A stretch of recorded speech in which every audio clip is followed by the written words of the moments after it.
So good afternoon everyone, welcome on my channel CMA Hemant Kumar. 4 दिन हो गए और ये 5th डे है कोविड का। लास्ट वीडियो मैंने डाली थी आई गेट टेस्टेड पॉजिटिव और 4 और 5 डेज से मैं घर में ही हूँ। और इस कोविड की सबसे अच्छी बात है कि इसका एक ज़्यादा इम्पैक्ट नहीं है, बट जिसको है अच्छा खासा ही है। यानी आपको फीवर आना और गले में जो दर्द होना, खांसी होना, बहुत ज़्यादा हो जाना रात रात को, ये सबसे बड़ा पेनफुल है। और एक सबसे बड़ा पेनफुल ये भी है कि ठंड में कोविड तो होना ही है, वो अलग चीज़ है, क्योंकि जिस तरह से फैल रहा है वो एक ना एक दिन हो ही जाएगा अगर आप बाहर जाते हो तो। लेकिन सेकंड सबसे वर्स्ट पार्ट ये है कि इस वेदर में हो जाना, ठंड में हो जाना। 4 दिन मैंने एक्सपेक्ट किया कि अच्छी धूप होगी, बट कुछ खास नहीं हुई। और यही इसका जो था, ये 4 दिन का सबसे बेकार चीज़ यही रही कि इस वेदर के चलते अच्छे से रिलैक्स नहीं कर पाया आदमी। हमेशा रज़ाई में पड़े रहना, और ठंड में तो बहुत मुश्किल हो जाता है इन सब चीज़ों को मैनेज करना। और एक चीज़ और भी है कि एक नॉर्मल फ्लू भी अगर आपको हो जाता है, अगर सर्दी खांसी जुकाम, तो उसमें भी वो आपका रिज़ल्ट जो है वो पॉजिटिव ही दिखाता है। तो ये भी एक लूपहोल है। But when you get tested in the lab you will get the clarity of the report, what is your CT value and etcetera.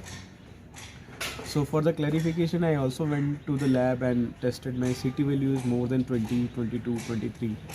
So it's not so much panic situation for me. But भाई अगर Covid है तो आपको बुखार आ सकता है। अगर मुझे तो आया और मैंने रात को खांसी से बहुत ज़्यादा रेस्टलेस फील किया। But today is my 5th day. I find my self in a good recovery mood, और I also get some relief from the last 4 days.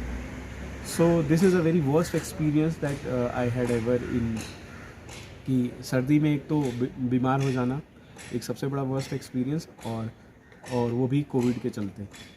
सो यही था एक्सपीरियंस 4 और 5 डेज़ का, और अभी 5th डे ही हुआ है। I have to isolate myself 5 days more, then I will go for the tested in the lab once again, then I will tell you what happen and what is the result. But now I am okay and I am working from home, so अच्छा चल रहा है। सो अब इतना panic की ज़रूरत नहीं है, जो होता है शुरू में ही होता है।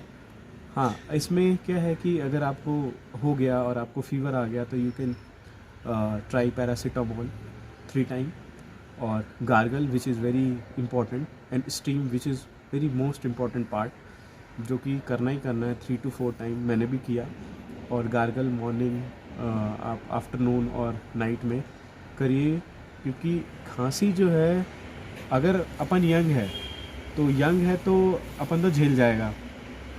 लेकिन अगर कोई वही 60 क्रॉस है, उसको कोविड हो गया और खांसी हो गई, तो फिर वो थोड़ा सा मुश्किल पार्ट हो जाता है, क्योंकि फिर उससे जो फेफड़ों में फ़र्क पड़ता है, जो बॉडी पेन होती है, वो एक बहुत बड़ा पेनफुल पार्ट होता है। सो ये these are our thing to take care. Rest everything will be okay, because इतना ज़्यादा वो नहीं है, बट है, जिसको है वो है। Do not take lightly. ये अगर है तो आपको सीरियसली लेके इसको अच्छे से आइसोलेट होके अपनी केयर करनी है। सो ये था मेरा experience. Thank you so much for watching my blog and my video. Thanks for support.